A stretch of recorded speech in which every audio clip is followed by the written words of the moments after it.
Hi, Phil Aston here from the Now Spinning Group on Facebook, Twitter, Instagram and nowspinning.co.uk. Gary Fudge asked me a long time ago whether I would give my thoughts on how I felt in 1975 when Blackmore released Ritchie Blackmore's Rainbow after leaving Deep Purple, and the new Deep Purple album Come Taste the Band came out with Tommy Bolin at the end of that year, and what my thoughts were. To be honest, I've tried to do this video before, and because I'm so deeply involved in how I feel about the music from that period, it didn't work. So what I'm going to do is split it into two, so that it doesn't go on forever, and even these two little installments don't go on forever either. They're going to be kept really succinct. So I'm going to look at them separately, and so this first segment is about Ritchie Blackmore's Rainbow, released in July 1975. I remember this very well. In May 1975, Deep Purple released 24 Carat Purple. It was the end of an era. Blackmore had left. There was one unknown track on that, Black Night Live. God, can you remember the days when some tracks were unavailable because of no internet, and unless you bought it you couldn't hear it. But anyway, so what was interesting was that this picture, which will come up separately as well, started to appear in shop windows, even newsagents. I went to Birmingham city centre with my mum and dad. I was 16 years of age, and there was a giant poster with Blackmore in this position, and it just looked absolutely incredible. The ultimate guitar hero for me, dressed all in black, looking mysterious. He's hands-on even on the guitar, but he's striking this shape of the ultimate guitar hero, and it just said Ritchie Blackmore's Rainbow, coming soon. And I was enthralled by it.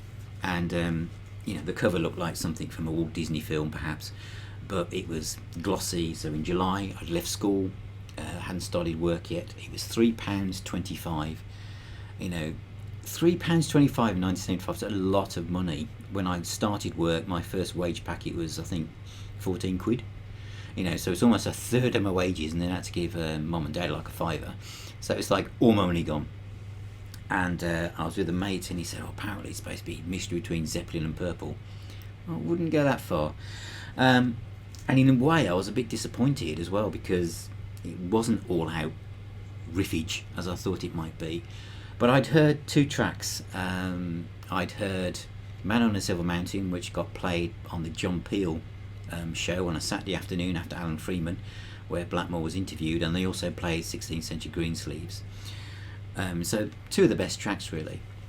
But I still played it over and over again, and it was Still I'm Sad, which showed the most promise. This track, which was from the Yardbirds, but used the same riff that Blackmore had been developing in Youthful No One on the last tour, and his guitar playing was absolutely superb.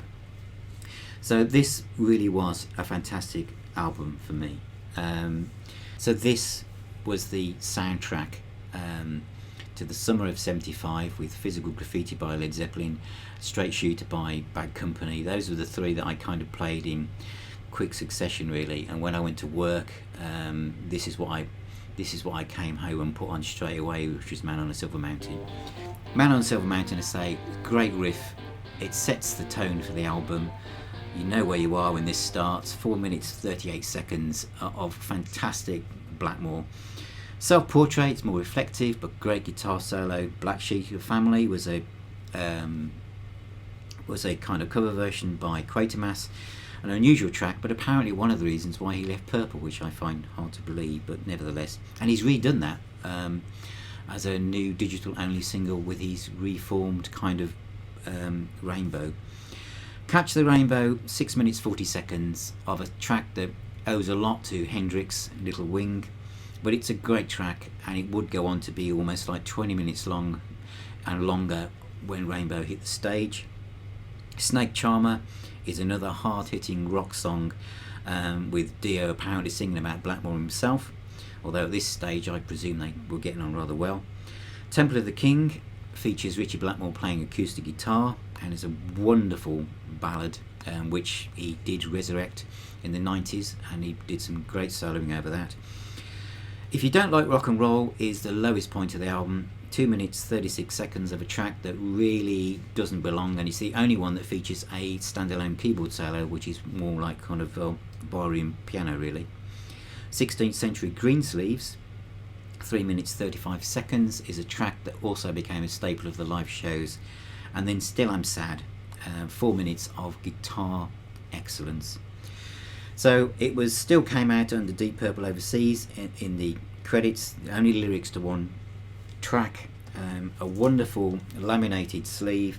All the live pictures are from Deep Purple's last tour with Blackmore, and as I say, it's just brilliant. It was actually recorded on my birthday in 1975. was the last day they actually did some recording on it. So Ritchie Blackmore's Rainbow, it basically sowed the seeds for what was going to come next, and what came next was Rainbow Rising, and thou leave that for another time.